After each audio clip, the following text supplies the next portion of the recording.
My grandpa was the most loving person in the whole world. Ariana Garcia says her grandfather was hit and killed Friday while walking his 4-year-old granddaughter home from school. They were crossing the crosswalk here to come back home. He almost came back home.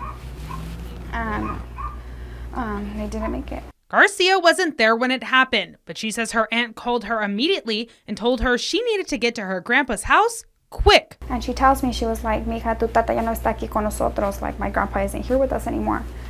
And I'm like, what happened? What happened? And she won't tell me. And she was like, my niece, she's like, está muy grave, that she's really bad. Her niece, Mayeli, was flown to a nearby hospital where she suffered a broken arm and pelvis, but she's expected to make a full recovery. Garcia says that's all thanks to her grandpa, who selflessly pushed her out of the way. If I knew I could depend on anybody, it was my grandpa. If I knew I needed somebody to just feel like what I was feeling, it was my grandpa. He would always put himself in my position and everybody's position.